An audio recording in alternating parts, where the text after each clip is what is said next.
لله الذي خلق الإنسان وعلمه البيان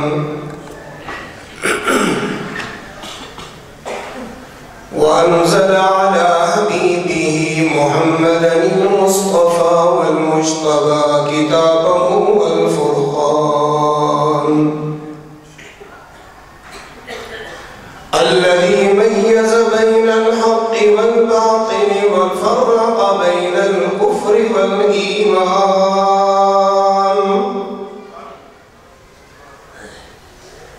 والصلاة والسلام على أشرف الأنبياء بين الرسل والأنام أما بعد فأعوذ بالله من الشيطان الرجيم بسم الله الرحمن الرحيم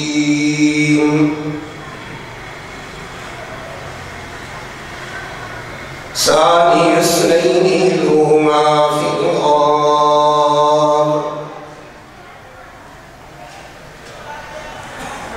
وقال النبي صلى الله عليه وسلم إذا رأيتم الذين يصدون أصحابي فقولوا لعنة الله على شركم أو كما قال رسول الله صلى الله عليه وسلم صدق الله العظيم وصدق رسوله النبي الكريم ونحن على ذلك لمن الشاهدين والشاكرين والحمد لله رب العالمين.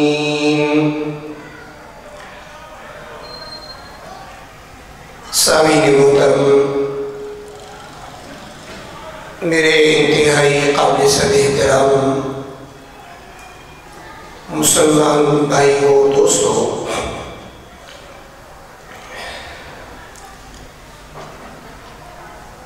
اصل بیان تو مہمانوں کا ہوگا جن کا ہمیں انتظار ہے۔ الامر فوق الادب کہتے ہیں، چند کلمات آپ حضرات کے سامنے عرض کرتا ہوں، اس لیے اس موقع محل پر ہم اپنے گزارشات پیش کرتے رہتے ہیں۔ باہر سے آنے والے دیگر علماء کرام کے قیمتی مواعظ سے بھی مستفید ہونا ہے۔ گرامی قدر، عام طور پر یہ کہا جاتا ہے اہل سنت والجماعت کے بیانات میں، ان کے جلسوں اور پروگرامات میں صرف صحابہ کا ذکر ہوتا ہے۔ میں مختصراً یہ عرض کرتا ہوں، یہاں لفظ صرف کہنا ہی انتہائی غلط ہے، اس لیے کہ دین اسلام کا کوئی بھی شعبہ قرآن کریم، احادیث مقدسہ، تفقہ فی الدین، ارکان خمسہ، جہاد و تبلیغ، درس و تعلیم، دین اسلام کا کوئی رکن، کوئی عمل، کوئی عبادت ایسی نہیں جو اصحاب رسول کے ذکر کے بغیر کامل اور مکمل ہو۔ اگر دین اسلام میں قرآن و حدیث اور اسلام کے تصور سے اصحاب رسول کا ذکر اور تذکرہ ہٹا دیا جائے تو پھر آپ کا کلمہ محفوظ نہیں۔ اگر اصحاب رسول کا ذکر نکال دیا جائے آپ کی نماز محفوظ نہیں۔ اگر اصحاب رسول کا ذکر نہ ہو تو دین اسلام میں جہاد کا تصور ہو ہی نہیں سکتا۔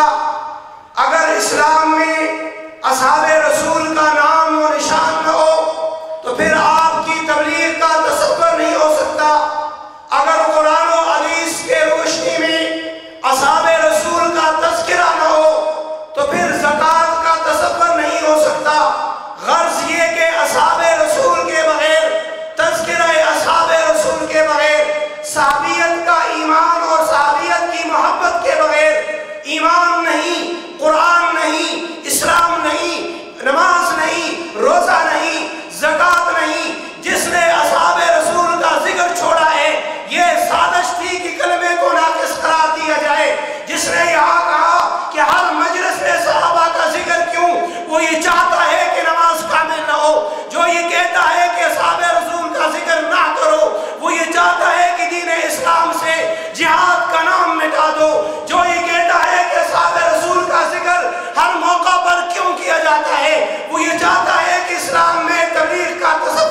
بہن نہیں ہو سکتا۔ یہاں عنوان ہے صدیق اکبر کا، یہاں عنوان ہے خلیفہ رسول کا، یہاں بات ہے صدیق اکبر کی، یہاں بات ہے اصحاب رسول کے اول نمبر کی، پیغمبر انقلاب صلی اللہ علیہ وسلم کے چہیتے کی، یہاں بات ہے اس ذات کی جس کے نام سے اسلام روشن ہوا ہے۔ نبی اکرم صلی اللہ علیہ وسلم نے فرمایا میرے صحابہ جب میں دنیا میں نبوت کے حیثیت سے ظاہر ہوا، جب میں نے نبوت کا اعلان کیا، جب میں نے لا الہ الا اللہ کی طرف بلایا، جب میں نے 360 کی نفی کر دی، ایک کی طرف بلایا، جب میں نے دیگر ادیان باطلہ کی نفی کر کے انکار کر دیا، چاروں طرف سے اعتراضات کا بچھاڑ تھا، چاروں طرف سے پتھر بر رہے تھے، طائف میں پیغمبر کے پاؤں لہولہان ہو گئے، معترضین اور مشرکین آپ کے جان کے دشمن ہو گئے۔ ایک ہی آواز تھی، ایک ہی وہ شخص تھا جس نے بغیر کسی دلیل کے، جس نے بغیر کسی معجزہ کے، جس نے بغیر کسی مطالبہ کے، جس نے بغیر کسی شکوک اور شبہات کے، جس نے بغیر کسی سوچ کے، جس نے بغیر کسی تصور کے، جس نے بغیر کسی اقدام کے آخر نتیجے کو دیکھتے ہوئے اعلان کر دیا صدقت یا رسول اللہ۔ پھر مجھے کہنے دیجئے کہ پیغمبر انقلاب صلی اللہ علیہ وسلم نے اسی لیے لقب دیا صدیق اکبر۔ نبی اکرم صلی اللہ علیہ وسلم نے ارشاد فرمایا قیامت تک آنے والے انسان کو صدیق اکبر رضی اللہ تعالیٰ عنہ کا مقام سمجھانے کے لیے، رتبہ سمجھانے کے لیے کہ میری امت کے ایک ایک فرد اگر رب جیسی محبت کسی انسان کو دینا جائز ہوتی، لو کنت متخذا خلیلا لاتخذت ابا بکر خلیلا، اگر ایسا خلیل بنانا جائز ہوتا جس کی محبت کی انتہا نہ ہوتی، رب جیسی محبت تو میں ابو بکر کو اپنا خلیل بنا۔ دوست اور محبوب چہیتا تو تھا ہی، لیکن یہاں اپنی محبت کی انتہا بیان فرمائی ہے۔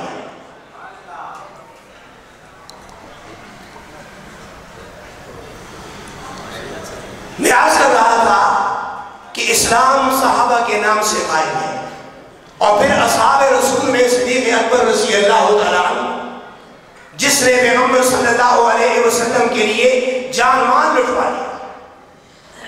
ایمان کا اظہار ایسا تھا جیسے آگ کے انگارے پر لیٹ جانا، ایمان کا اعلان ایسا تھا جس طرح آگ کے شعلوں میں کود جانا، ایمان کا اظہار ایسا تھا جس طرح اپنی گردن کٹوانا۔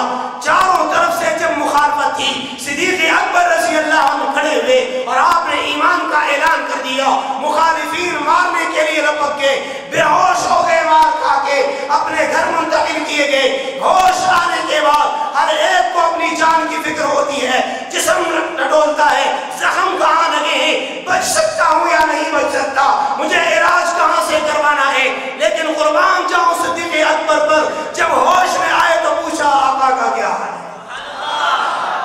قسم کھانی کچھ کھاؤں گا پیوں گا نہیں جب تک پیغمبر کی زیارت نہ کروں۔ والدہ رات کی تحریکیوں میں لے گئی اور پیغمبر صلی اللہ علیہ وسلم کا چہرہ انور دیکھا، جب جا کر دوا لی، جب جا کر کھانا قبول کیا۔ یہ ہے صدیق جن کو اول نمبر دیا ہے۔ اسی لیے قرآن نے، رب نے اور آپ صلی اللہ علیہ وسلم نے اصحاب رسول کی تعریف کی ہے۔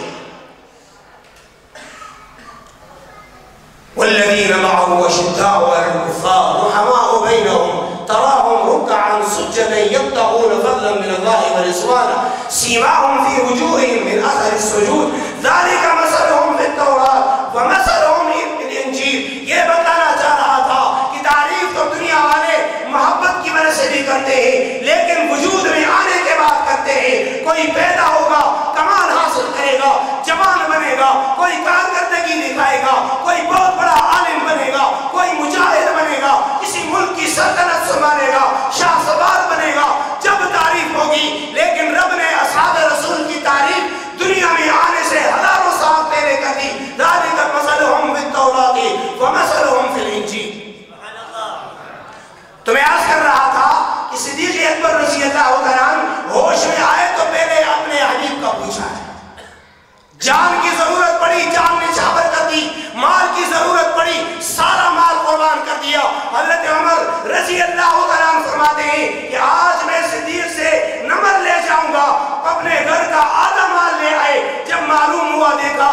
صدیق اکبر تو سب کچھ لٹا کے ٹاٹ کا لباس پہن کر کانٹے لگا دیے. رب کو یہ ادا اور یہ قربانی پسند آئی. آسمانوں پر فرشتوں کو یہ لباس پہننے کا ہو. یہ صدیق اکبر جن کا ذکر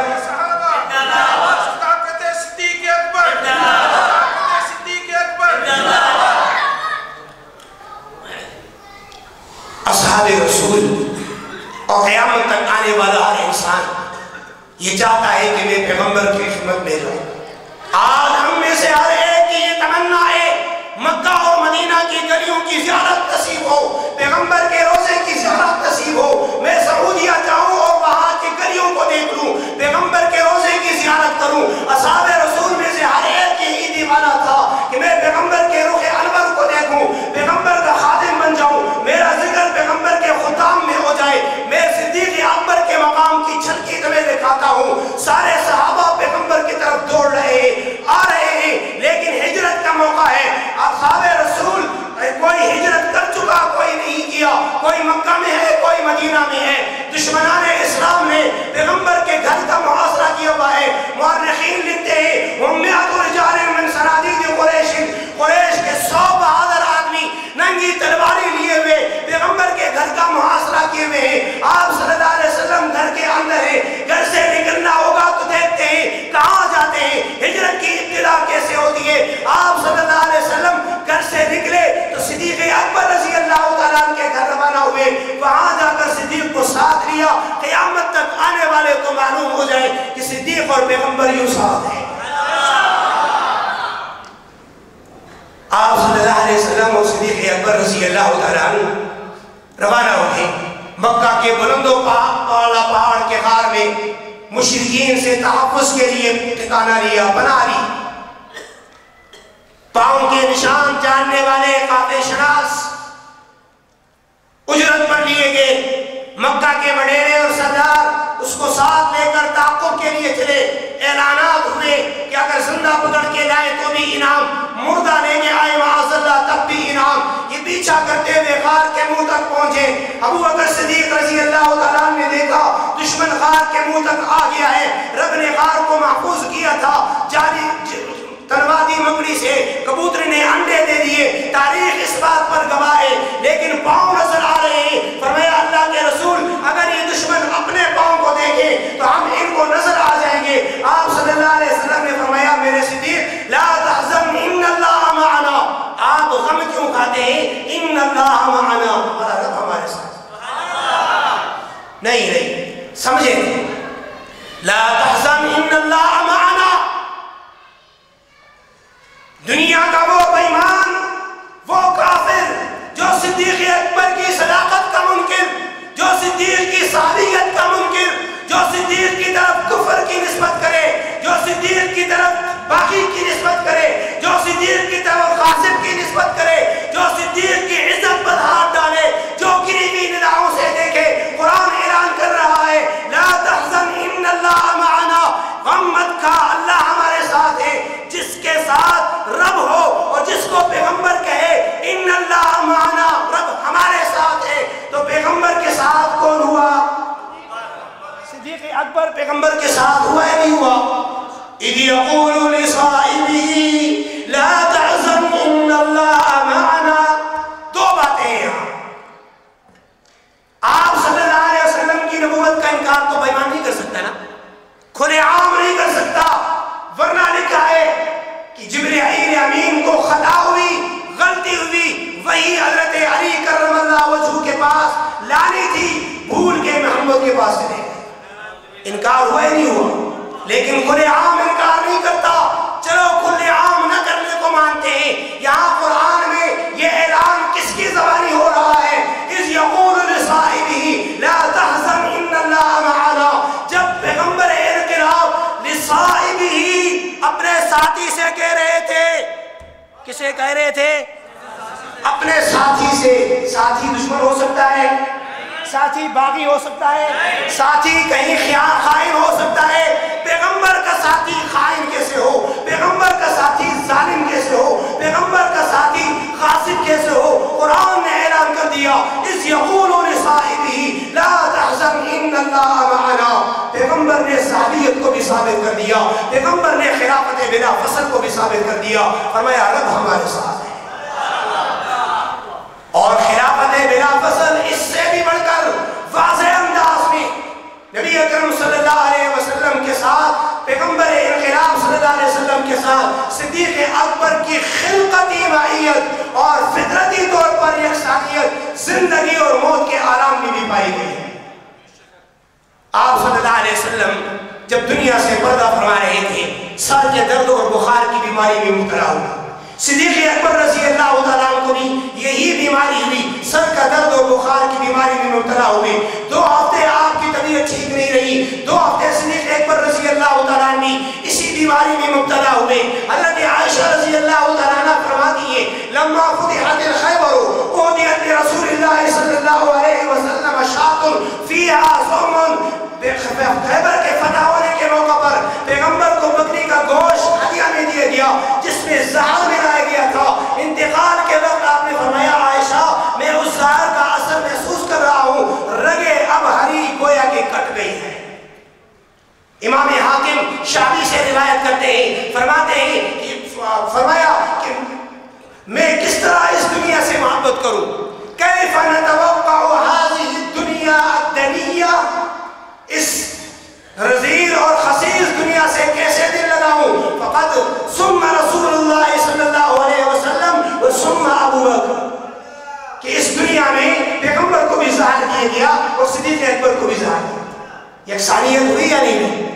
انتقال اور دنیا سے پردہ کرنے سے پہلے آپ صلی اللہ علیہ وسلم نے پوچھا، نماز ہو گئی؟ حضرت عائشہ فرماتی ہے، اللہ کے رسول لوگ آپ کے انتظار میں ہیں، کھڑے ہوئے غسل کیا، روانہ ہونے لگے، بے ہوش ہو کر گر گئے، دوسری مرتبہ غسل کیا، تیسری مرتبہ غسل کیا، لیکن جانے کی ہمت نہیں ہوئی۔ فرمایا مروا ابا بکر فلیصلی بالناس۔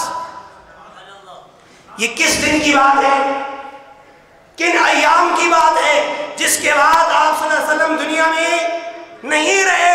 اپنی زندگی کے آخری ایام کا اعلان ہے، مروا ابا بکر فلیصلی بالناس۔ حضرت عائشہ فرماتی ہے، یا رسول اللہ انہ رقیق القلب، اللہ کے رسول وہ نرم دل انسان ہے، آپ کے مصلی کو خالی دیکھ کر برداشت نہیں کر پائیں گے، آپ کسی اور کو حکم دیں نماز پڑھائیں۔ فرمایا مروا ابا بکر فلیصلی بالناس۔ دوسری مرتبہ یہ فرمایا، حضرت عائشہ دوبارہ درخواست کرتی ہیں، انہ رقیق القلب، وہ نرم دل ہے، نماز نہیں پڑھا پائیں گے۔ فرمایا مروا ابا بکر فلیصلی بالناس۔ تیسری مرتبہ فرمانے کے بعد ابو بکر صدیق رضی اللہ عنہ کو حکم ہوا، نماز پڑھانے لگ گئے، 1 نہیں، 2 نہیں، 3 نہیں، پورا ہفتہ نمازیں پڑھائیں۔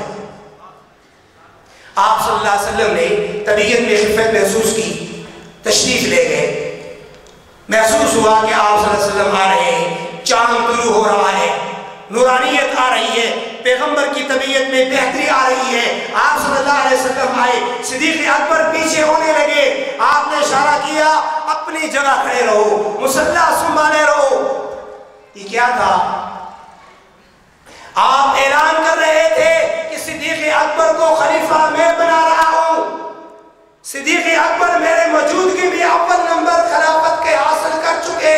آپ صدیق اکبر کے برابر بیٹھے، آپ کی نماز کی خبر صدیق اکبر صحابہ تک پہنچاتے تھے، صحابہ صدیق کو دیکھ کر اپنی نماز پوری فرما رہے تھے۔ یہ صدیق اکبر رضی اللہ تعالیٰ کا مقام ہے، جن کی خلافت صحابیت اور مقام کا انکار تو دور کی بات ہے، شک و تردد کرنے والا بھی کافر ہے۔ قرآن کی نصوص سے ہے، قرآن نے ان نفوس مطہرہ کا ذکر ویسے نہیں کیا، انہوں نے جان مال کی قربانی دی ہے، انہوں نے تن من دھن کی بازی لگائی ہے، تب نے رب نے فرمایا رضی اللہ عنہم ورضوا عنہ، تب اللہ نے اعلان کیا اولئک هم المتقون، تب اللہ نے یہ اعلان فرمایا ہے اولئک هم الفائزون، یہی متقی ہے، یہی پرہیزگار ہے، ان سے رب راضی اور یہ رب سے راضی۔ اب قیامت تک آنے والے اگر ان جیسے بنیں گے تو مومن، ان سے روگردانی کریں گے تو کافر۔ یہ ایسی ہوائی پھیرے نہیں ہے۔ فَإِنْ آمَنُوا بِمِثْلِ مَا آمَنْتُمْ بِهِ فَقَدْ اهْتَدَوْا وَإِنْ تَوَلَّوْا فَإِنَّمَا هُمْ فِي شِقَاقٍ۔ رب نے فرمایا اگر ایسا ایمان لائے جس طرح میرے صحابہ لائے ہیں، اگر ایسا ایمان پیش کیا جس طرح صدیق کا ہے، ایسا ایمان پیش کیا جس طرح فاروق کا ہے، کیا جس طرح عثمان کا ہے، ایسا ایمان پیش کیا جس طرح علی کا ہے۔ غرض یہ کہ تمام صحابہ معیار ہیں، تمام صحابہ مقتدا ہیں، تمام صحابہ رہنما ہیں۔ فَإِنْ آمَنُوا بِمِثْلِ مَا آمَنْتُمْ بِهِ فَقَدِ اهْتَدَوْا، ان جیسا ایمان اگر ہے فَقَدِ اهْتَدَوْا تو ہدایت پر۔ وَإِنْ تَوَلَّوْا فَإِنَّمَا هُمْ فِي شِقَاقٍ، اور اگر ان سے پھر گئے، ان کے ایمان سے موافقت نہیں، مطابقت نہیں، ان کا قرآن تم قرآن نہیں مانو، ان کا کلمہ تم کلمہ نہیں مانو، تمہارا قرآن ان کے قرآن سے الگ، تمہارا کلمہ ان کے کلمے سے الگ، تمہاری نماز ان کے نماز سے الگ، تمہاری زکوٰۃ کا انکار ان کے زکوٰۃ سے الگ، تمہارے جنازے کا طریقہ ان کے جنازے کے طریقے سے الگ، تمہارا اسلام الگ، ان کا اسلام الگ، پھر تمہارے کفر میں کوئی شک نہیں۔ قُلْ يَا أَيُّهَا الْكَافِرُونَ لَا أَعْبُدُ مَا تَعْبُدُونَ وَلَا أنتم عابدون ما أعبد ولا أنا عابد ما عبدتم ولا أنتم عابدون ما أعبد لكم دينكم ولي دين۔ پھر تمہارا راستہ الگ جہنم کا، ہمارا راستہ الگ جنت کا۔ صحابہ کا دامن جس نے تھام لیا وہ ایمان والا ہے، جس نے صحابہ کے دامن کو چھوڑ دیا وہ شیطان والا ہے۔ پیغمبر صلی اللہ علیہ وسلم کی جدائی صدیق اکبر رضی اللہ تعالیٰ عنہ خود تو برداشت نہ کر سکے، صحابہ کو تسلی دے گئے۔ علماء بیٹھے ہیں، جب آپ صلی اللہ علیہ وسلم دنیا سے پردہ کر گئے تو صحابہ پر غشی کا عالم تھا، بے ہوشی جیسی کیفیت تھی، مدہوش تھے۔ حضرت عمر رضی اللہ تعالیٰ عنہ فرماتے ہیں، علماء نے لکھا ہے تلوار ہاتھ میں ہے، اگر کوئی کہے کہ پیغمبر کا انتقال ہو گیا میں سر قلم کر دوں گا۔ ایسے عالم میں صحابہ کو اگر تسلی دی، صحابہ کو کنٹرول کیا، صحابہ کرام کو صبر و استقامت کا درس دیا، صحابہ کرام کے ایمان کو مضبوط کیا، صحابہ کرام کو رب کی وحدانیت پر لا کھڑا کیا، صحابہ کرام کو ایمان اور اسلام پر استقامت دی، تو وہ صدیق اکبر تھے۔ اصحاب رسول کو جمع کیا، فرمایا من کان یعبد محمدا فإنه قد مات ومن کان یعبد اللہ فإنه حی لا يموت۔ جو محمد کی عبادت کرتا تھا وہ تو دنیا سے پردہ کر گئے، اور جو رب کی عبادت کرتا تھا رب ہمیشہ کے لیے زندہ تھا، زندہ رہے گا۔ اصحاب رسول کو صبر اور استقامت کا درس دینے سے ان میں حوصلہ آ گیا، پھر بٹھایا، انتظامات سنبھالے۔ پیغمبر صلی اللہ علیہ وسلم نے حضرت اسامہ کے لشکر کی روانگی کی وصیت کی تھی، فرمایا صدیق کسی قسم کی مصیبت اور کسی قسم کے حادثے کا خیال کیے بغیر حضرت اسامہ کے لشکر کو روانہ کر دینا۔ صدیق اکبر رضی اللہ تعالیٰ عنہ نے حضرت اسامہ کے لشکر کو روانہ کیا، پھر خلافت کو سنبھال کر دین اسلام کے شجر کو آسمانوں تک بلند کیا۔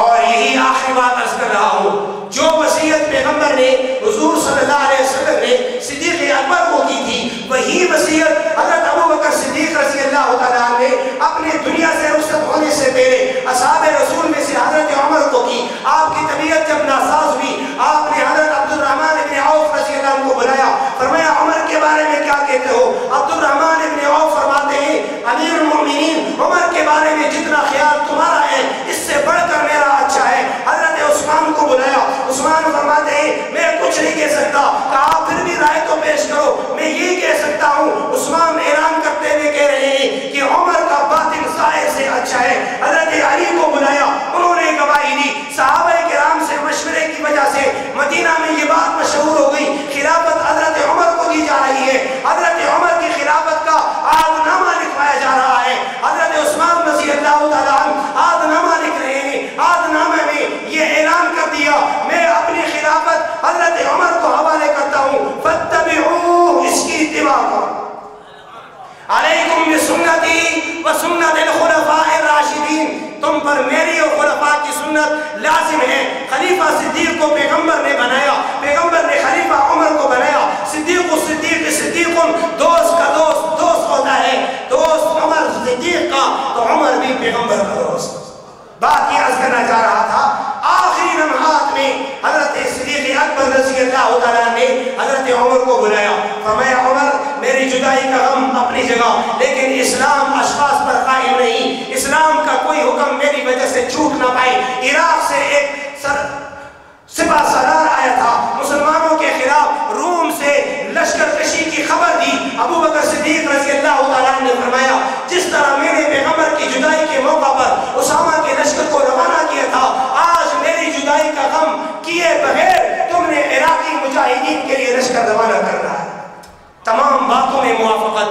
بیماری ایک جیسی، انتقال کے کیفیات ایک جیسی، وصیتیں ایک جیسی۔ عمر علماء نے لکھا ہے 63 سال دونوں کی ایک جیسی۔ پیغمبر سوار کے دن دنیا سے پردہ کر گئے، صدیق اکبر بھی سوار کے دن دنیا سے پردہ کر گئے۔ پیغمبر نے جاتے ہوئے وصیت جہاد کی کر کے اسلام کی حفاظت کے لیے اعلان کیا تھا، صدیق نے بھی جاتے ہوئے وصیت اعلان جہاد کی کر کے اسلام کی حفاظت کا اعلان کرتے ہوئے گئے تھے کہ حفاظت اسلام کی ہو، اسلام قائم اور دائم رہے۔ اس لیے رب نے قرآن میں، پیغمبر نے اپنے فرمان میں صحابہ کا ذکر کرتے ہوئے یہ کہا تھا کہ صحابہ کی شان اعلیٰ ہے، اس لیے ہم کہتے ہیں واہ صحابہ۔ صحابہ کا ذکر اس لیے کہ صحابہ کے ذکر کے بغیر قرآن کا ذکر، اسلام کا ذکر کامل اور مکمل نہیں۔ میں نے شروع میں عرض کیا تھا کہ اصل بیان علماء کا ہوگا، بات پھر بھی لمبی ہو گئی، میں معذرت چاہتا ہوں۔ اللہ تعالیٰ ہمیں اپنے کہے سنے ہوئے پر عمل کی توفیق عطا فرمائے، اللہ صحابہ کرام کی غلامی نصیب فرمائے۔ وآخر دعوانا الحمدللہ رب العالمین۔